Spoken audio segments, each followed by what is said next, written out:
Salut les amis, avec un grand débrief de toute cette journée, de cette 30e journée qui a donc commencé vendredi soir avec la facile victoire de Nice contre une équipe de Lorient à l'agonie. Les Niçois ont marqué tranquillement. Isaac Touré, visiblement, à part mettre des coups et faire 2 mètres, on sait pas trop ce qu'il fait sur un terrain de foot. Voilà, en tout cas, ça replace, comme on le verra tout à l'heure avec le classement, Nice dans la course à l'Europe. Samedi après-midi, Rennes, sans trop forcer, a gagné 3-0 à Nantes, une équipe de Nantes qui était décimée en attaque et qui n'avait que Mostafa Mohamed comme attaquant valide et sérieux, mais Béni Traoré un petit peu de côté. Et voilà, et longtemps le système défensif de Comboiré a à peu près tenu la distance, et puis ça a craqué avec des buts de Kali Mwendo, un penalty de Bourigeaud et un but de Gouiri qui fait du bien aussi à Rennes au classement. Et c'est quand même la 8e défaite consécutive du FC Nantes à la Beaujoire, ça commence à être un problème.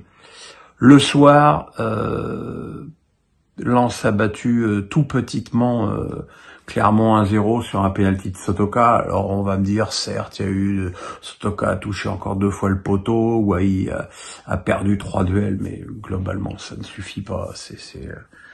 La prestation de Lens est à des années-lumière du Lens de la saison dernière, ce qui d'ailleurs quelque part est normal. Il fallait pas croire que Lens allait pouvoir renouveler chaque saison la saison exceptionnelle de l'année dernière. Mais voilà, et puis un petit coup de gueule sur Francaise qui continue à s'entêter à jouer avec le même dispositif, même contre Clermont à domicile. Il aurait pu mettre 2 attaquants, il allait pas en mourir. Et puis surtout, comment tu peux sortir Wai 2 minutes avant la fin du temps réglementaire, juste pour qu'il reçoive une bronca, qui a d'ailleurs choqué très justement ses coéquipiers. C'est une faute majeure d'un entraîneur qui me semble quand même commencer doucement mais sûrement à perdre les pédales.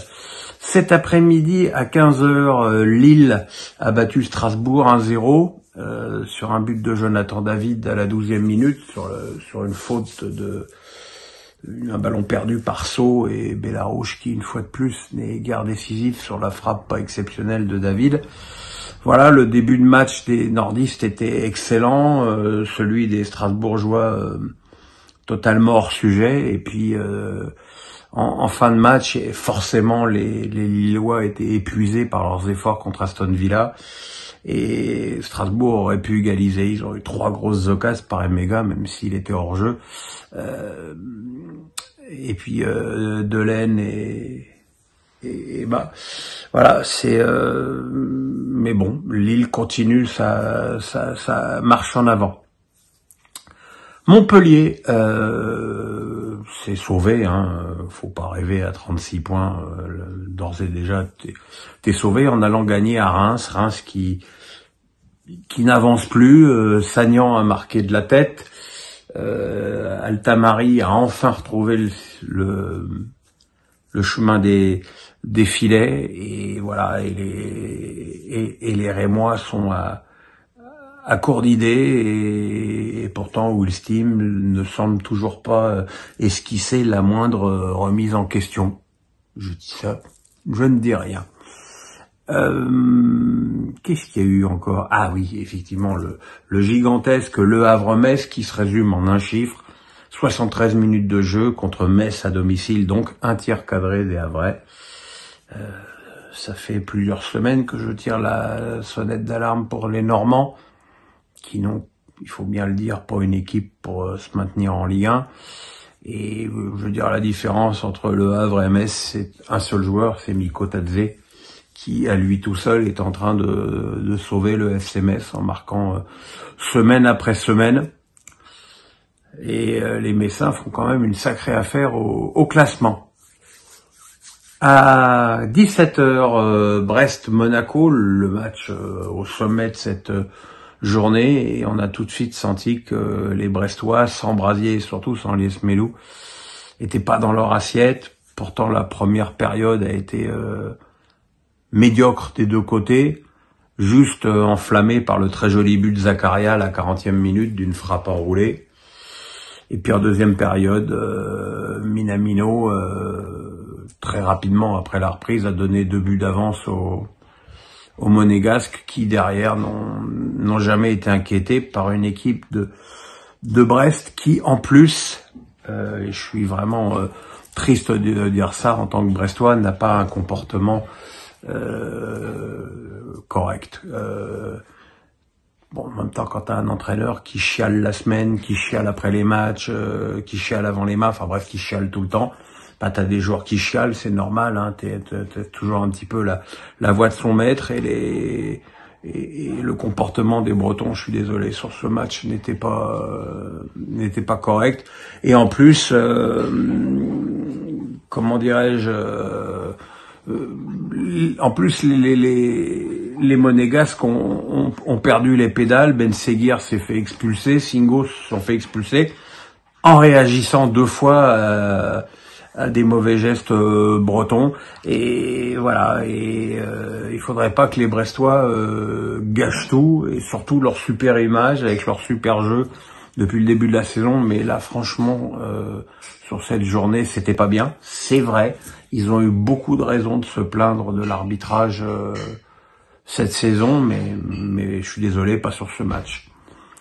À 19h, ce qui restait de l'Olympique de Marseille a quand même réussi à arracher avec beaucoup de courage un match nul contre une équipe de Toulouse qui a de toute façon fait un match un petit peu bizarre. On a l'impression que les Toulousains ont joué un petit peu ce match avec le pied sur le frein, qui se sont jamais dit que cette équipe de Marseille était extrêmement friable, et que en accélérant un petit peu plus, il pourrait se créer plus d'occasions. Ce sont les Marseillais qui ont ouvert le score sur une tête de Hana. Nicolas Essen a profité d'une très mauvaise sortie de Paul Lopez pour égaliser. Gobo, qui est vraiment un joueur extrêmement intéressant, a marqué, a donné l'avantage à Toulouse d'une frappe puissante au premier poteau, avant que Moumbagna, dont c'était décidément la semaine, n'égalise d'un joli retourné.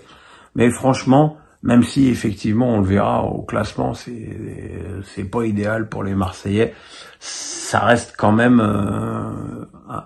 compte tenu encore une fois de l'effectif dont disposait Jean-Louis Gasset, ça reste quand même un bon résultat. Et puis ce soir, Paris Saint-Germain a fait exploser Lyon 4-1. Alors c'est vrai, Pierre Sage avait pris une décision courageuse en alignant une équipe avec 4 joueurs offensifs, sauf que quand t'es mené au score 2-0 au bout de 6 minutes de jeu, tout ça complique évidemment tout. C'est Matic qui a marqué contre son camp sur le premier débordement de l'excellent Barcola. Beraldo a marqué à bout portant le deuxième but parisien. Et ensuite Gonzalo Ramos, qui est un vrai avant-centre, c'est-à-dire que quand tu lui donnes un bon ballon, c'est au fond. Il a marqué 2 fois, le premier de la tête sur un centre exceptionnel d'Hakimi, et le deuxième super bien servi par Asensio. Nuama avait réduit le score d'une belle frappe du gauche, et même en deuxième période, les Parisiens ont parfaitement géré le ballon, et les Lyonnais, malgré les changements tactiques décidés par Pierre Sage, notamment la rentrée de Mata, n'ont rien pu faire. À noter que dans ce match, Paris a joué sans Hernandez, sans Mendes, sans Mbappé et sans Dembélé, ce qui en dit long à la fois sur l'avance du club parisien, mais aussi sur le collectif qu'a réussi à mettre en place. Donc je sais pas si vous avez vu, on a une tradition maintenant, c'est que quand je fais mes vidéos, Edison boit. Ça va, Edison? Edison? Merci, mon chéri. Non, tu peux t'arrêter de boire, mon cœur. Non, tu t'arrêtes pas. Bon, très bien.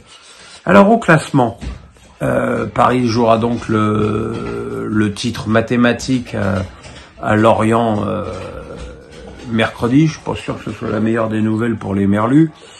Monaco passe deuxième du classement avec 55 points, 2 points d'avance sur Brest, qui n'a qu'un point d'avance sur Lille. Et puis derrière, il y a quand même un trou de 5 points entre Lille, Lens et Rennes. Ce sera difficile pour Rennes de finir dans les 6 premiers. Quant à Lyon et Marseille, je parle même plus de Reims, c'est plus que compromis. Quant à la queue du classement, Metz a 29 points, Havre en a 28, Lorient en a 26. Il y a fort à parier que Lorient en aura toujours 26 après son match en retard mercredi. Donc voilà, je pense sincèrement que Metz va pouvoir s'en sortir et que la place de barragiste se jouera entre Le Havre et Lorient. Voilà, long débrief, on se retrouve demain pour face à Pierrot. Je crois que je suis pas trop mal sur mes pronos légendaires après m'être gouré sur les 2 premiers matchs. Voilà, le pouce, on s'abonne, je vous embrasse, à demain. Bye bye.